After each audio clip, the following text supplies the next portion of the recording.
Poblanerías presenta. Lupita Leal, diputada local del Distrito 16 de Puebla, bienvenida al podcast de Poblanerías. Ay, es un gusto estar contigo, Liz, con Juan Carlos y con todo el equipazo de Poblanerías. Lupita, gracias. Y queríamos invitarte para hablar de una ley que es histórica, así lo han catalogado ustedes y los colectivos que han trabajado por 5 años, que es la ley de movilidad que ya por fin tenemos en el Estado. Y quiero que nos platiques acerca de eso. Claro que sí, Liz. Pues fíjate que es una ley que nace de la sociedad civil y en específico de las mamás, de los padres, de las familias de víctimas en siniestros viales, que durante muchos años pues buscaban una reparación del daño en temas de justicia vial. Y bueno, pues hay reparaciones que no pueden darse como la muerte de un ser querido.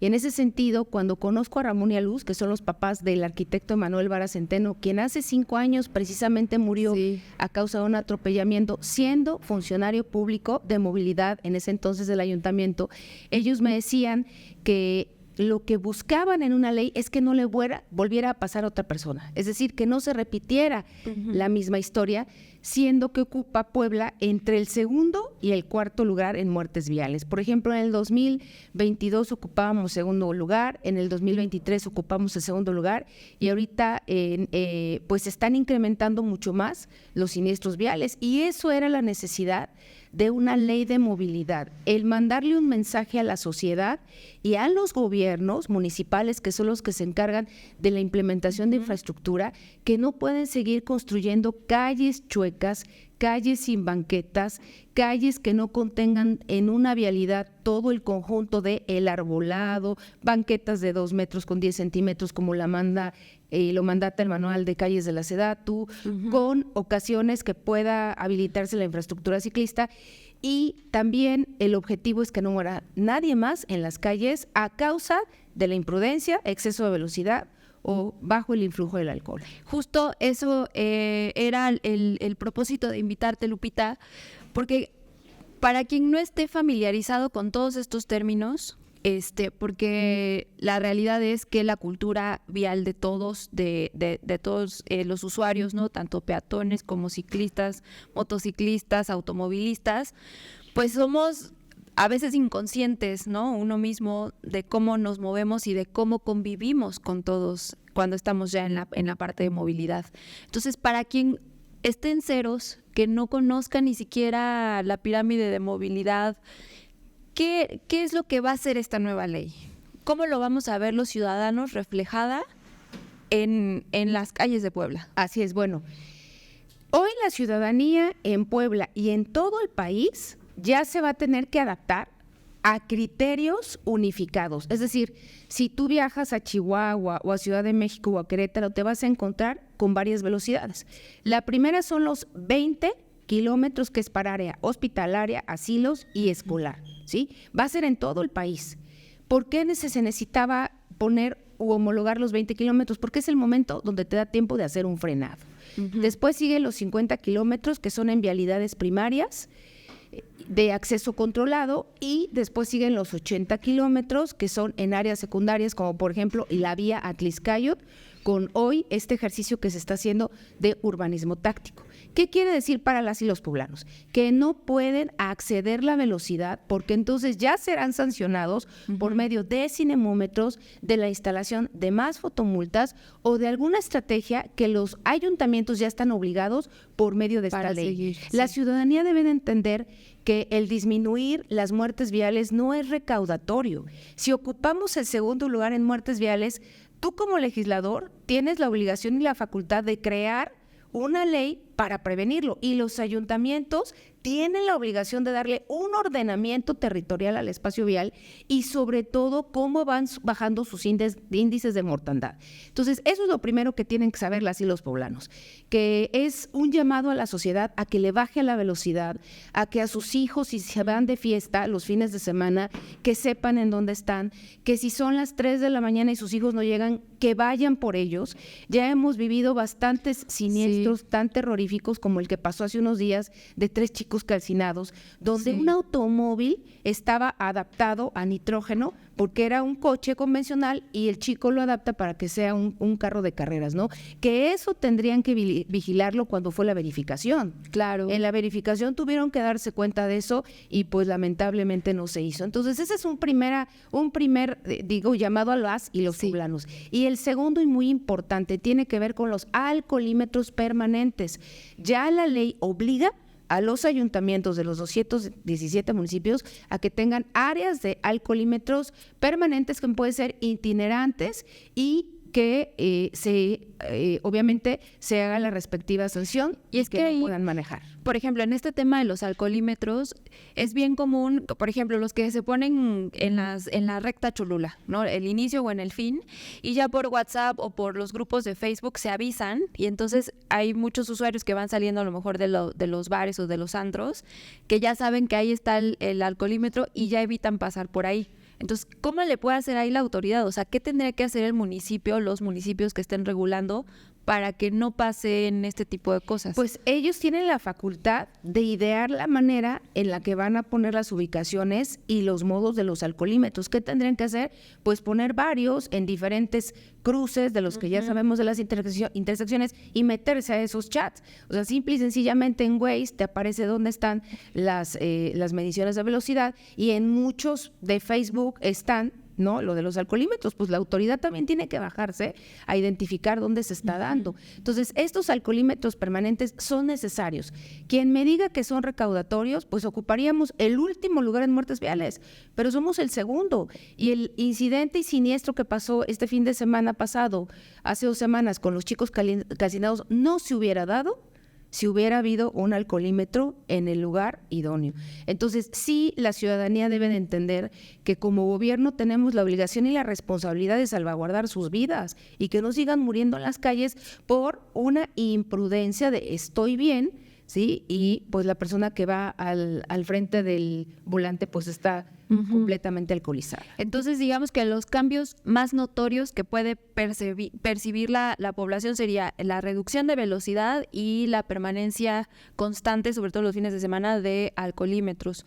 Ahora, pasemos a esta parte donde ya por fin, y digo por fin porque aunque está establecido que en la pirámide de movilidad la jerarquía la tiene el peatón, entiendo que ahora con esta nueva ley habrá políticas precisamente que le den mayor protección, que estén diseñadas para ellos, ¿no? Así Como es. lo que decías de la ampliación de las calles, porque pues sí vemos que hacen muchísimas calles, pero muchas no cumplen quizá con la norma técnica, son demasiado pequeñas o no son accesibles, por ejemplo, para las personas con discapacidad, o nos encontramos con que hay una calle y en medio de la banqueta está el poste, por ejemplo, ¿no? Que no tiran, que son vicios que se han ido repitiendo, vicios de construcción que se han ido repitiendo y que ahora esta ley les va a obligar precisamente a cumplir con ello. Así es. Mira, te voy a leer un poco. Tengo mucha información, pero hay mucha que es muy técnica y te la quiero compartir. Primero, hay una nueva figura que se va a llamar responsabilidad compartida. Es un nuevo concepto que no existía. ¿Qué es responsabilidad compartida? A ver, en un siniestro o en un accidente, no solamente 2 son los que lo provocaron, ¿sí? No quiere decir que el peatón y el automovilista o el ciclista y el peatón, sino que hay un tercer responsable que se llama ayuntamiento. Sí. Y esta responsabilidad compartida también tiene que ver con la sanción a los ayuntamientos que no tengan los semáforos sincronizados, que no tengan la línea de las cebras pintadas, que no tengan, por ejemplo, las condiciones de zonas de cruce seguro. ¿Por qué? Porque con esta ley están prohibidos los cruces, y voy a llamarles, como le dice coloquialmente la ciudadanía, antipeatonales. Oye, ¿pero por qué son cruces antipeatonales? Nadie los usa. No tienen un acceso para personas real con discapacidad y lo único que hace un puente peatonal es segregar a los primeros que están en la cúspide de la pirámide, que son los peatones. Entonces, el puente peatonal lo único que está haciendo es privilegiando al automóvil. Y aquí la ley de movilidad parte por privilegiar, como tú bien lo has dicho, primero a personas con discapacidad, peatones, niños y niñas y adultos mayores. Digamos que esa es la primer prioridad, ¿no? en la cúspide de la pirámide de movilidad. Y de ahí, ¿quiénes siguen? Los ciclistas ¿Y por qué es la lógica de los ciclistas y los peatones? Porque ellos no tienen un cascarón metálico que los pueda proteger de un impacto, ¿sí? Entonces, esto no lo definen los diputados. Se hace un estudio desde hace 5 años, técnico, científico, donde se mide la gestión de la velocidad, donde se hacen pruebas, incluso mecánicas y humanas, para, pues, hoy concluir que las ciudades nunca se planearon en movilidad. Y hablar de movilidad es junto con pegado, dijera amiga, hablar de desarrollo urbano y de movilidad. Por eso, en mi facultad de presidenta de la Comisión de Desarrollo Urbano, fui la proponente de esta ley, porque era necesario un ordenamiento, y un ordenamiento donde en cualquier nueva, a partir de hoy, cualquier nuevo desarrollo de infraestructura, cualquier permiso de una plaza comercial, de área de restaurante, permisos que tienen que ver con sitios sociales, cines, todo, ya no nada más se necesita el permiso de factibilidad, que tiene que ver con el uso de suelo en materia de desarrollo urbano. Hoy también hay un permiso de movilidad, un estudio técnico de movilidad y un permiso de movilidad que me indique de qué manera se van a adecuar esos accesos, esos descensos, los baños para personas de talla baja, ¿sí? Seguimos pensando únicamente en la discapacidad con una persona en silla de ruedas, prótesis, órtesis, pero no estamos analizando que están las personas de talla baja, que literal entran a los baños y les es imposible en los lavabos lavarse las manos. Entonces, este estudio de movilidad también en lo que son cines, plazas comerciales, pues tendrán a su bien dar y otorgar este permiso bajo un estudio y mediante un proyecto que muestre. Pues uno no pensaría, o sea, uno cuando ve ley de movilidad piensa en coches o piensa en peatones o de la velocidad, pero esto que mencionas es súper importante porque ninguna de las plazas está adecuada. Por ejemplo, Angelópolis, sí muy accesible y todo, pero por ejemplo las áreas solamente para entrar a la plaza son de automóvil, o sea, los peatones se tienen que salir por la pluma del automóvil y no tienen ni siquiera una banqueta para poder. ¿Eso también se va a modificar ahorita con esta ley? Mira, te voy a explicar. Ahorita que estamos en el planteamiento de lo que es el desarrollo de urbanismo táctico que se hizo, ¿qué es urbanismo táctico para las y los poblanos? Estas pruebas piloto que se hacen con la implementación de volardos con forma de llantas o con la implementación de estos muros de plástico que ponen ahorita en Atlixcayo para identificar de qué manera puede haber movilidad, no fluidez vehicular y no cómo los coches van más rápido. Si la ley de movilidad tiene como objetivo priorizar en toda decisión, desde decisiones en infraestructura, desde decisiones en una situación como la vía Atlixcayo, desde decisiones de construcción, desde decisiones de permiso, pues evidentemente en la vía Atlixcayo lo que se hizo fue un estudio de viabilidad y factibilidad. Porque el tema no es que los coches pasen más rápido, el tema no es que los ciudadanos salgan de sus casas rápido en un automóvil, el tema es cómo, hacemos esta equidad, ¿no? Ahora peatones que están acá y ciclistas que están acá van a tener que llegar acá, es decir, van a tener que ahora sí tener decisiones equitativas. Y por eso es que en la vía Atlixcayo se está privilegiando que existan 2 cruces peatonales, ¿sí? Se está privilegiando que no haya vueltas a la derecha. ¿Por qué? Porque es a la izquierda, porque es una manera, es un riesgo para los peatones y más que estamos también en un área universitaria. Sí, porque te vas cruzando y ahí vienen ya los que se están dando la vuelta, ¿no? Exactamente. Y te pitan, te echan el carro, te dicen de cosas. Y hay que mencionar que cuando se hace todo el desarrollo de la vía Atlixcayo no estaban contempladas las salidas de los fraccionamientos.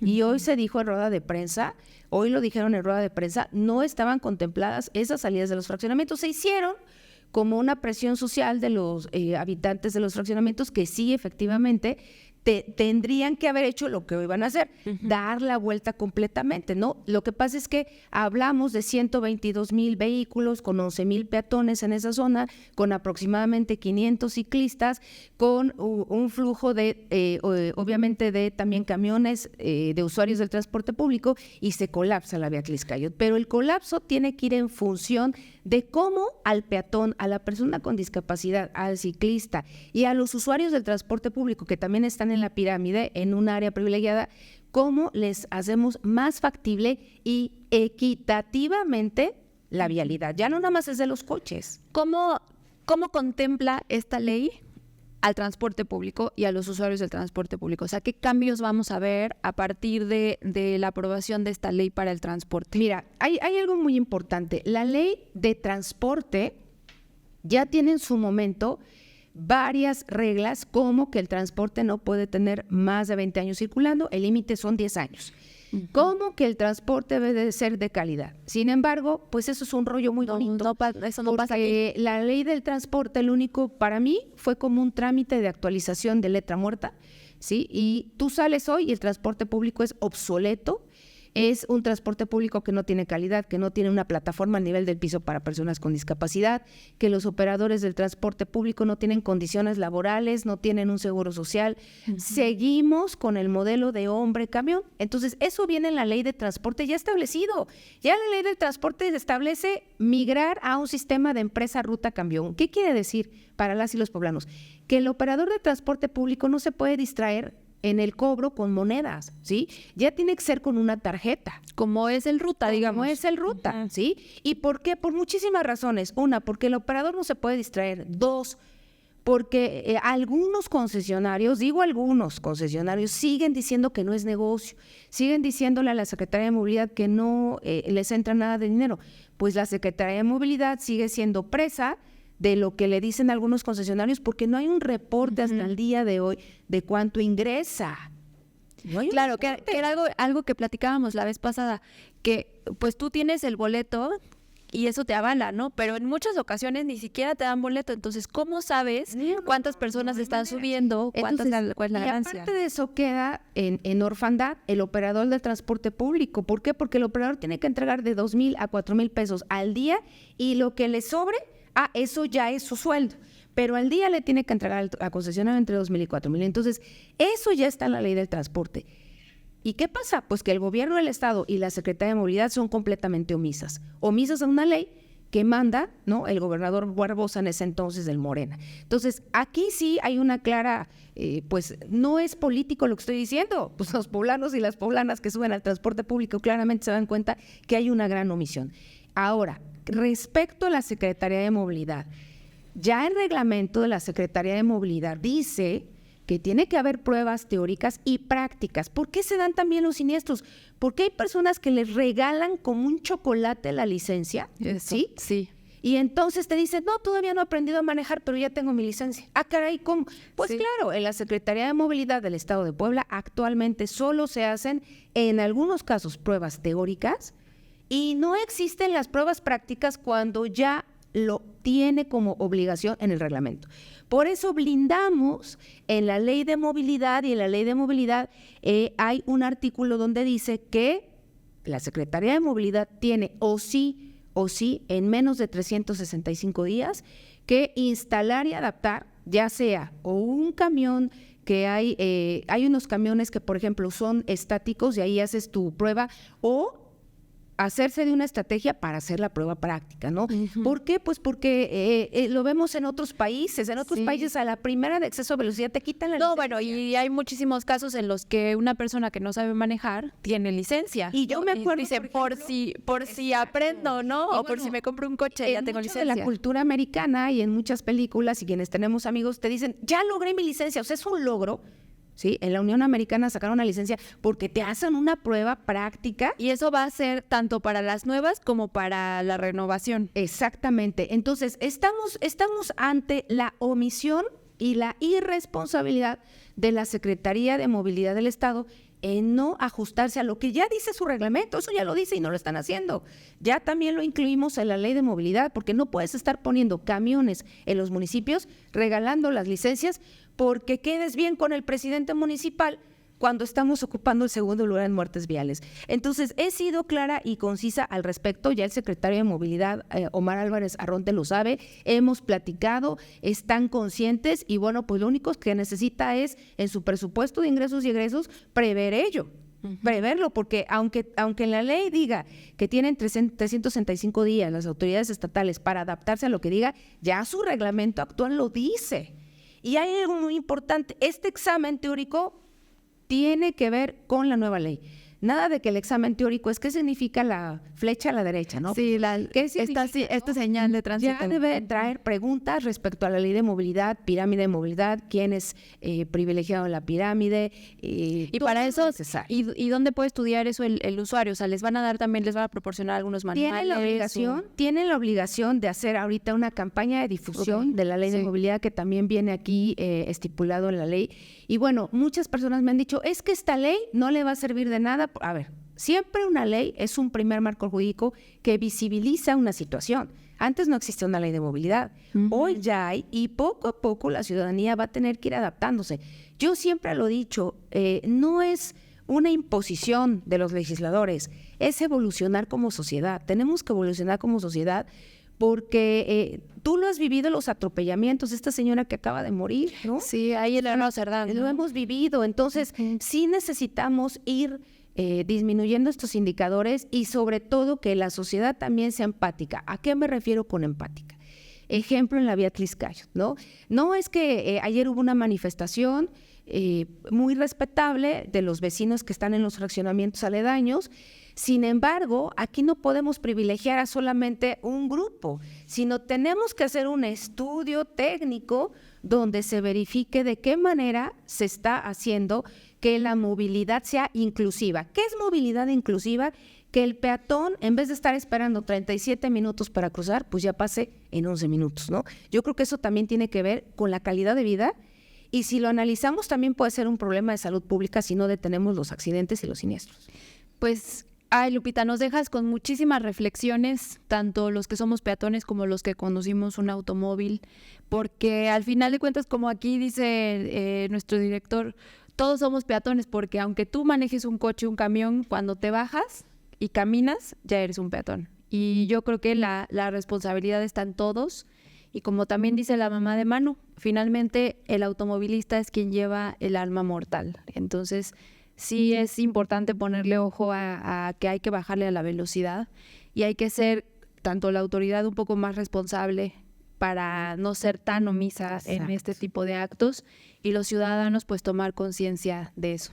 Lupita, muchísimas gracias por habernos acompañado en este podcast de Poblanerías y vamos a estarle dando seguimiento a la ley de movilidad y con mucho gusto te recibimos en cualquier otra ocasión para que podamos seguir concientizando acerca de este tema. Claro, y para finalizar me gustaría decirle a todos los radioescuchas y a todas las personas que nos están pues sintonizando que si notan que en sus municipios, de los 217 municipios del estado de Puebla, están construyendo una calle a partir del día de hoy, que estamos a 22 de noviembre, y notan que la banqueta mide 50 centímetros, la banqueta debe de medir 2,10 metros, notifíquenme en mis redes sociales, Lupita Leal, y vamos a hacer un escrito y una denuncia porque los ayuntamientos ya tienen la obligatoriedad de hacer calles completas con la ley de movilidad.